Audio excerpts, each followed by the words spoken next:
Did you know that right now in America, there are 49 national emergencies? Yep, 49 active national emergencies on the books, letting the government run away with immense power. I'm not making this up. This evening, the president declared a national emergency at the southern border. President Joe Biden has approved an emergency declaration for North Carolina. President Barack Obama has declared swine flu a national emergency. I implemented our government's emergency response plans.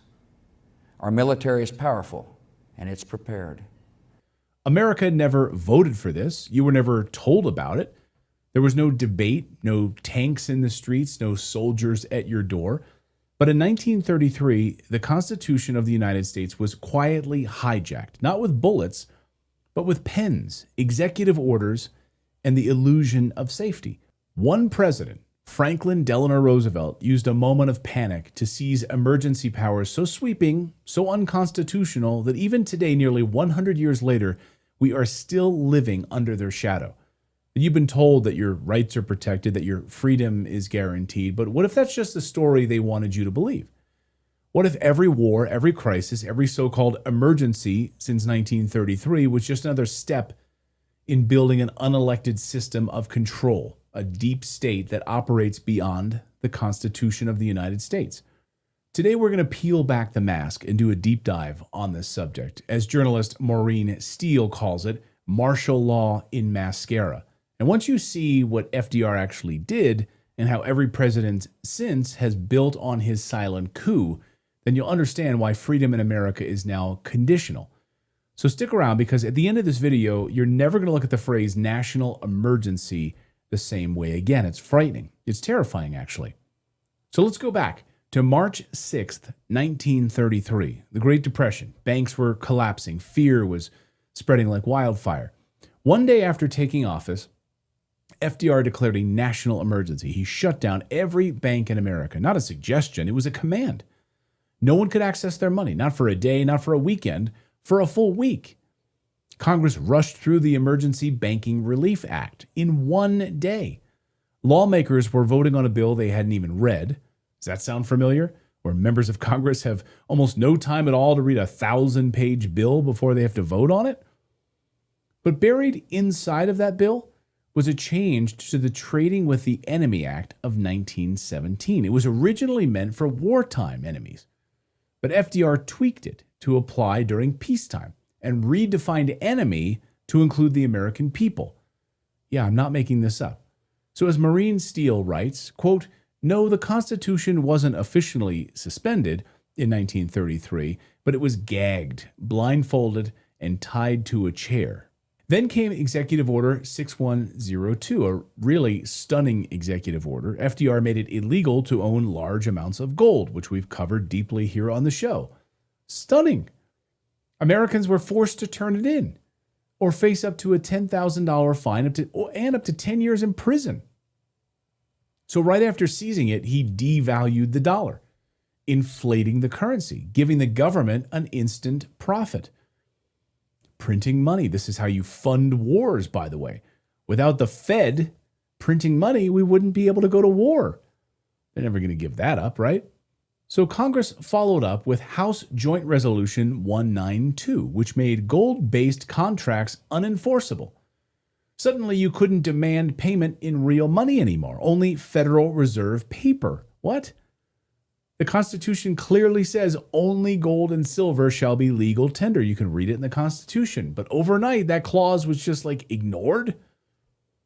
And Americans, they went along with it. Steele called it a coup by executive memo. And she's right. We were in the Great Depression. No one stood up and said no. Congress just rolled over. And if that wasn't bad enough, 5 years later, 1938, the Supreme Court sealed the deal. In Erie Railroad versus Tompkins, the court abandoned natural law as a legal standard. Instead of protecting rights above the law, judges were now told to simply enforce whatever statute or regulation existed, no matter how unconstitutional it might be.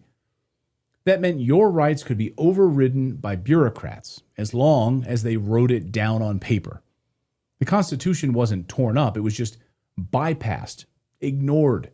Then in 1973, the Senate issued a stunning report. Quote, Since March 9th, 1933, the United States has been in a state of declared national emergency.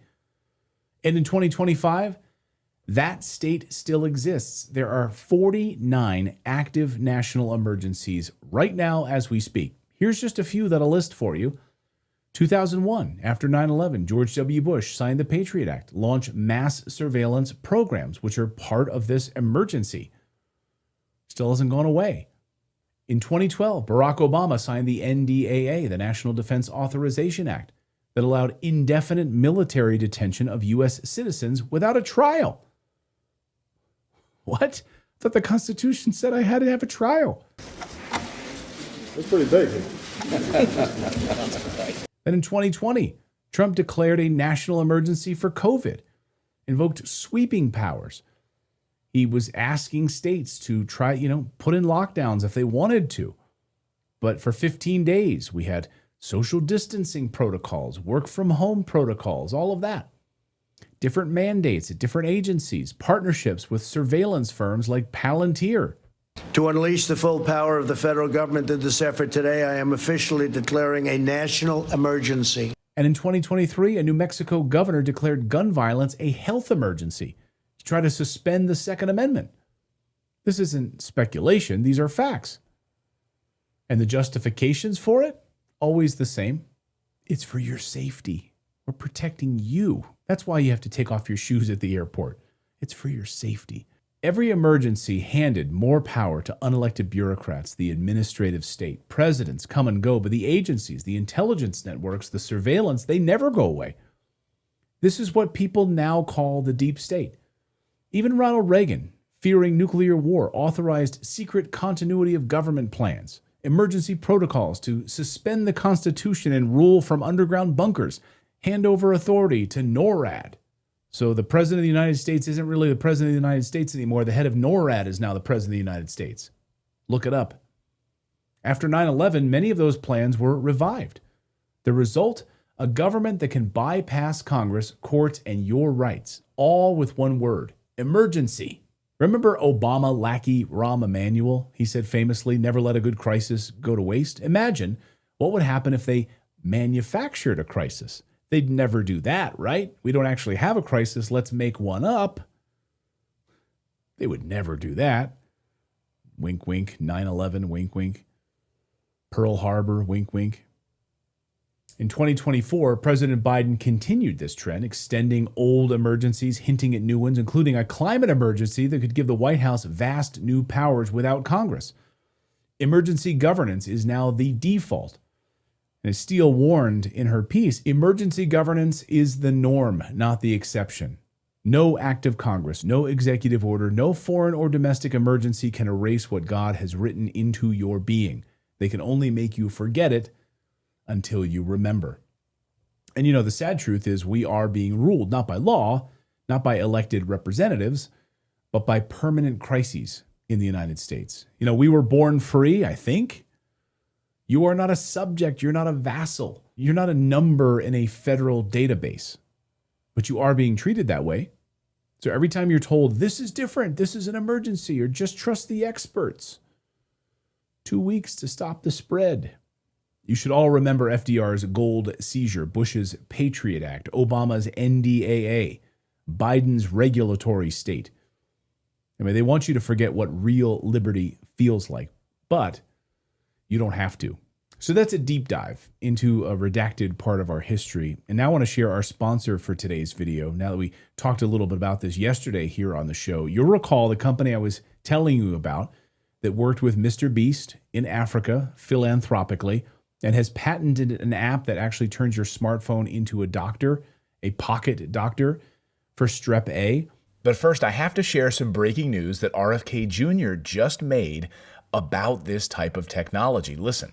We are going to dramatically revolutionize the availability of telehealth and AI so that people can avoid emergency rooms by getting treated at home. I looked at a technology yesterday that can accurately diagnose strep throat by telephone using your telephone camera, taking one picture of the inside of your throat And the accuracy of that test is greater than a strep swab. Light AI. So here's their ticker on your screen. They are the sponsor of today's video. And its share price has fallen from Canadian 55 cents a share at its IPO to just 32 cents Canadian today. It has a market cap over $30 million, which is less than the capital the company spent over the years to actually build and patent its technology. I'm calling this my #1 Africa play for the coming decade, and you're going to see why. So the company's technology has achieved a very high level of accuracy, and there have been attempts, but none of the competitors that the company is aware of have been able to pull off the technological marvel that Light AI has. So today, the healthcare system works as follows. You get a doctor's visit. They order a lab test. Then you're waiting on the lab results, which could take 24, 48 hours. Then you get a follow-up visit. And then after that, you get a treatment plan. Seriously. So if you compare Light AI's patented technology, where you take a 2-second video of your throat, and with 97% accuracy in diagnosing Strep A, you get a result instead of paying to visit a doctor if one is nearby and available. And then you're giving a specimen to that doctor, waiting for the results, going to a follow-up visit. One picture of the inside of your throat, and the accuracy of that test is greater than a strep swab. This is so much more advanced. The big one for me, and I'm sure you're thinking the same thing, it's non-invasive, right? Think of the market for children. You know how hard it is? You know how much kids hate having a doctor shove a swab down their throats looking for strep? Just so you understand, a single Strep A test via Light AI could cost under $10 versus $50 to $200 for traditional methods, which potentially saves millions of dollars in public health budgets.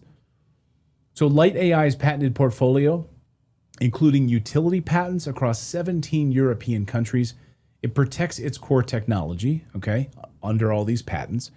So to try to build a comparable IP fortress is costly, time-intensive, deterring new entrants who want to jump into this. They're being like, oh my gosh, we have to spend that much amount of time? No way. They also have the validation of its European patent in the UK and in Spain in May of 2025. It also strengthens their global position right now. So Light AI's platform, which uses AI to differentiate bacterial from viral infections in just minutes, reduces unnecessary treatments from hospital visits. For instance, Strep A, which affects millions annually, often leads to overprescribed antibiotics or costly follow-ups. Think about it. We have to wait 48 hours for the lab result? And I know, I've done this. I'm just, give me the antibiotics because maybe. Really? It's unbelievable. So the company is working on a commercialization of its wellness app, which won't require FDA approval, as they have stated in Q1 2025. So the opportunity is potentially amplified by Africa's healthcare challenges. Tens of millions of annual sore throat cases globally. Africa's dense populations face high Strep A prevalence, often untreated because of lab delays, 24, 48 hours. And the more I thought about it, actually, the more I'm actually rooting for management to advance on the regulatory front. I am at the core taken back by this graph. I want to put this up on the screen. Look at this. The team bore an enormous undertaking for the first 3 years. But in the end, only 56% accuracy was achieved. Spent all of that time, years, 56% accuracy. Then a year later, the company collected 50% more images and the accuracy jumped to 79%. Still, relatively high accuracy isn't enough though, right? And then in 2022, 6 years after beginning the process of developing the algorithm and pairing the results it generated for accurately detecting Strep A with a real swab tested in a lab, the 94% accuracy was encouraging, but not, where they want to be. So in 2023, the company's data states that it now hit a 97% accuracy and a 100% negative predictive value in a pre-FDA trial. That's huge. Again, Light AI, here's their ticker on your screen. It's the only company that has achieved that level of accuracy in detecting Strep A. So guys, you need to research this company for yourself. Their website, their corporate presentation, several additional sources and packets are in the description box below. So go and check it out for yourselves. And we'll see you next time, everyone.